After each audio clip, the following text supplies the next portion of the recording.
Hey, mambo vipi? Kama unahitaji kuweza kujifunza Python programming language kwa urahisi ama hata language nyingine ndani ya Visual Studio Code, leo nimekusogezea extension 7 muhimu ambazo zitakusaidia sana katika kuandika kodi zako na vile vile kufanya editing mbalimbali ya kodi zako ndani ya Visual Studio Code. Na ni muhimu sana kuweza kutumia tools mbalimbali na extension tofauti kuweza kukusaidia ili isiwe ngumu kwako na kufurahia safari yako ya kuweza kujifunza language mbalimbali ikiwemo Python. Na ningeomba hakikisha kwanza umesubscribe YouTube channel yetu na umegonga alama kengele na kuweza kuangalia video hii mpaka mwisho ili kujua hizo extension nilizokuandalia ni extension gani na gani na vipi ambavyo utaweza kuzipata na kuanza kuzitumia.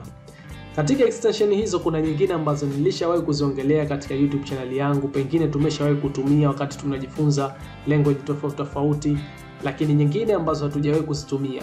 So unaweza wewe ukazijaribu ama unaweza ukanisubiria mimi nitakapoanza kuzitumia na wewe ukaenda nazo na kuanza kuzitumia. So wewe mwenyewe baada ya kuweza kuzifahamu hizi extension ambazo nitakupatia leo.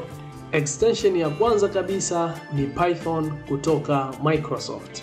Ukija katika Visual Studio Code yako, natumai unafahamu wapi ambapo panapatikana extension. Kama haufahamu, basi utakapofungua VS Code Editor, huku pembeni kuna sehemu ya extension, utaklik na utaweza kusearch extension ambayo unahitaji. So nimesema ya kwanza ni Python. Search hivi Python, click enter, hakikisha upo na access ya internet katika kompyuta yako kwa sababu inahitaji internet kuweza kuinstall hizi extension. So utaweza kusearch, na hii extension muhimu zaidi kwa sababu inakuruhusu kuweza kuandika na kuendesha kodi zako za Python. Kwa wale ambao wanajifunza Python, ni extension muhimu sana na moja kwa moja unaweza kuipata kwa kupitia katika VS Code Editor na kurun program yako ya Python ukiwa katika VS Code Editor. Baada ya kuweza kuweka hiyo keyword, mfano kama hapa Python, na kusearch, unaona result ambazo utaletewa. So miongoni mwa hizo results ndizo ambazo utaweza kuona hiyo extension. Kwa mfano sisi tunahitaji hii hapa, kwa hiyo utai-click na utaoneshwa hapa extension hii, unaweza kuinstall. Kwa vile mimi tayari niko nayo katika VS Code Editor yangu, tayari hapa inasoma disable, lakini kama wewe haupo nayo itasoma hapa install na then itakuja itasoma kama hivi ya kwangu inavyoonekana. So extension hii ni muhimu sana haswa kwa wale ambao wanajifunza Python. Itakupa uwezo wa kuweza kuhighlight syntax zako, kutoa errors mbalimbali, lakini pia itaweza kupatia msaada katika kuandika kodi zako, kukupatia ile tunaita autocomplete. Kwa hiyo hakikisha upo nayo extension hii ambayo inatoka Microsoft moja kwa moja. Takriban watu milioni 141 wanatumia extension hii katika editor zao. Achilia na extension hiyo ya kwanza, pia tupo na extension ya pili ambayo nimekuandalia leo, inaitwa Pylint. Nayo pia hii imebase katika Python. Kwa hiyo utakuja hapa utasearch Pylint, ambayo extension hii nyingine ya Python inakwenda kukusaidia katika kuangalia makosa ambayo yanajitokeza katika kodi zako. Inaangalia kama kuna errors kwenye kodi na vile vile inakupatia ushauri wa jinsi gani ya kuweza kurekebisha hizo error. Okay, kwa hiyo search Pylint. Vile vile extension hii imekuwa na faida pia ya kukusaidia wewe kuweka kodi zako katika hali ya usafi. Kwa hiyo ni muhimu sana, unaweza ukajaribu ukaitumia. Ukiklik hapo unaona, na uzuri wa hizi extension moja kwa moja unaona maelezo kuhusiana na hizi extension kabla hata ya kuweza kuinstall. Unaweza kupitia haya maelezo ukajua zaidi hizi zinafanya kazi vipi. Okay, kama utahitaji mimi nije kukufahamisha kwa vitendo jinsi ambavyo zinafanya kazi baada ya kuzi-install, unaona hapo una uwezo wa kuclick na kuinstall katika VS Code Editor yako. Basi naomba niambie katika sehemu ya comment na mimi nitakuja kuandaa video ambayo nitaelezea extension moja jinsi inavyotumika kwa kukuonyesha kwa kuweka kodi na kuona jinsi gani inaleta effect katika kodi zetu ama faili zetu. So hii takriban watu milioni 1 wanatumia extension hii katika editor zao za VS Code. Unaweza ukajaribu na wewe ukaona umuhimu wake.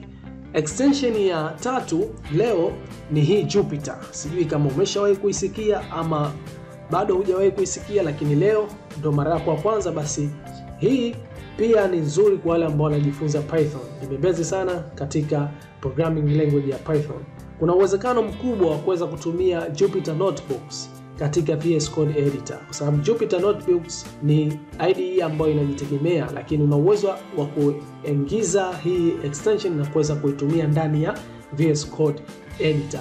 Extension hii ya Jupyter inakuwezesha wewe kuweza kuandika na kuendesha kodi zako za Python kwenye VS Code kama vile ambavyo unafanya katika Jupyter Notebook. Na ni nzuri sana hii extension, inasifika katika Python kuweza kufanyia majaribio zile program zako kuweza kurun na vile vile ya kujifunzia. Ni nzuri sana. Tutakuja siku moja kujifunza ndani ya YouTube channel yangu hapa kama kawaida yetu, wakati ambapo itafika siku hiyo ya kuweza kujifunza namna kuingia katika Jupyter, kuweza kuandika kodi zetu kwa kutumia language ya Python na kuona umuhimu na wepesi wa kuweza kutumia hii extension.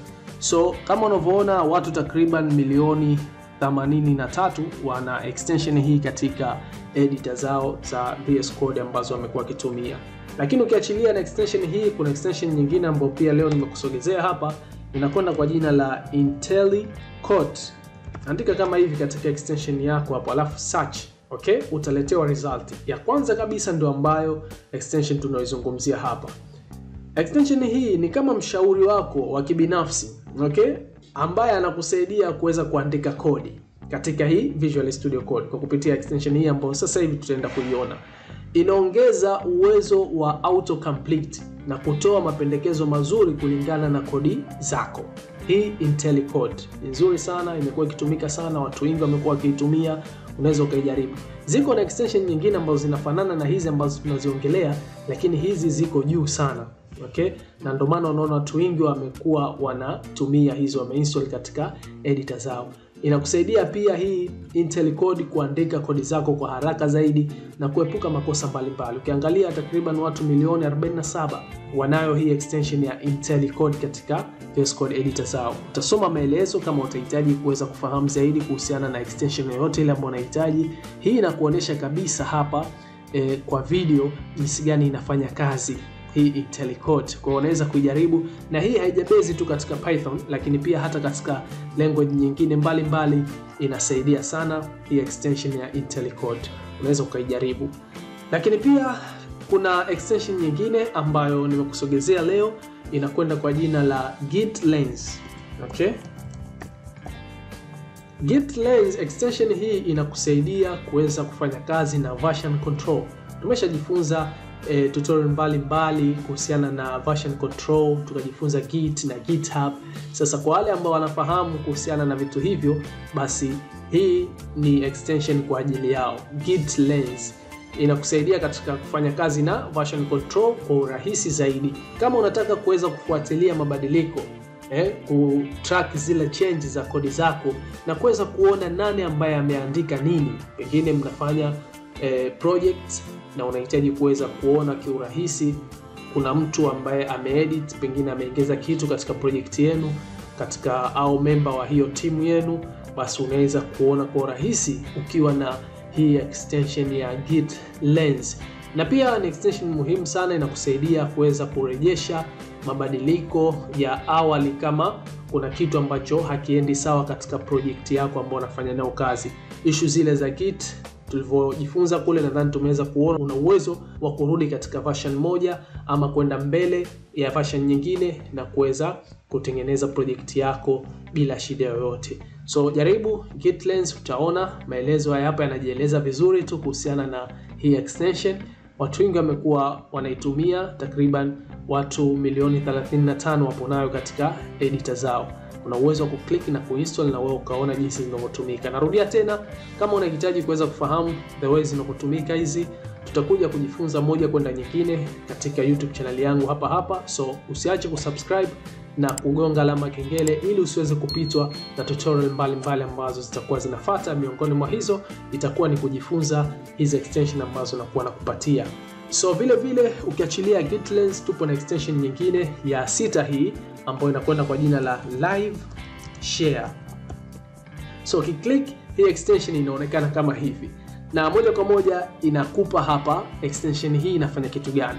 ni real time collaborative development from a comfort of your favorite tools. Extension hii kikubwa ambacho inakupatia na kukuwezesha unapofanya kazi na wenzako as a teamwork, pengine mna project mnafanya, okay?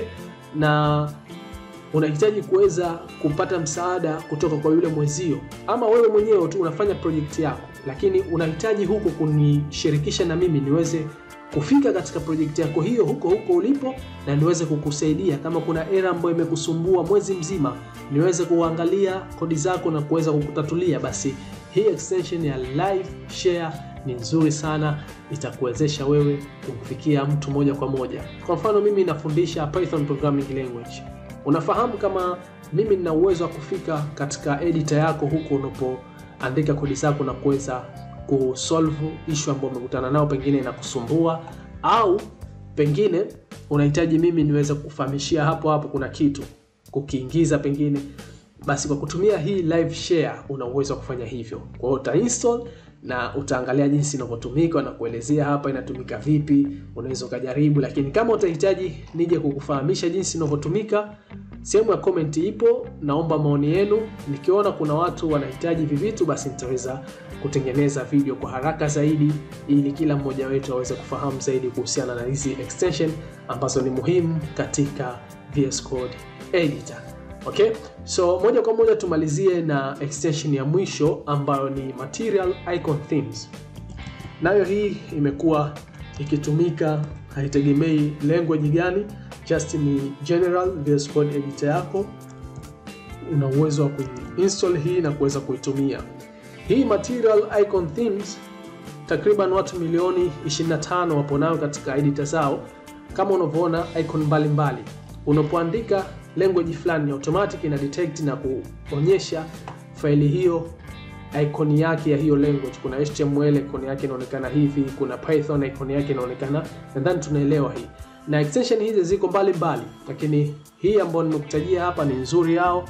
Unaweza ukajaribu kwa kuinstall na ukaona utofauti uliopo katika hiyo editor yako, the way ambavyo una manage na kutengeneza project zako.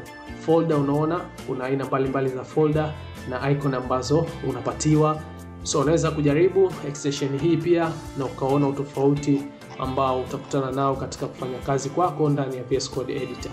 Leo katika video hii, hizo ndio extension 7 ambazo nimekuandalia, na ni extension muhimu sana kwa wale wanaojifunza Python, lakini pia hata wanaojifunza language nyingine ama kufanya kazi na language nyingine, basi wanaweza kutumia pia hizi extension baada ya kuinstall na kuona the way ambavyo kazi zao zitakuwa ni rahisi na bila shida yoyote. Unateleza tu, kwa sababu kuna hizo ambazo zinakusaidia kufanya autocomplete, umeandika tu hivi na kumalizia, lakini pia kuna nyingine zina detect error na zinakupa solution. Kwa hiyo extension nyingi. Ukiachilia hizi 7 kuna na nyingine nyingi sana. Nitakuwa nakusogezea taratibu siku baada ya siku, na wewe utakuwa unauelewa zaidi wa extension mbalimbali ambazo ni muhimu na ni vizuri kuweza kuwa nazo katika VS Code editor yako.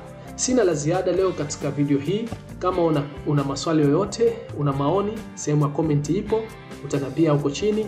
Usiache kulike, kusubscribe YouTube channel yangu na kugonga alama kengele kupata notification ninapo-upload tutorial mpya katika channel yangu. So mimi na wewe tukutane wakati mwingine. Asante sana kwa kutazama video hii hadi hapa mwisho kuweza kufika. Tukutane wakati mwingine.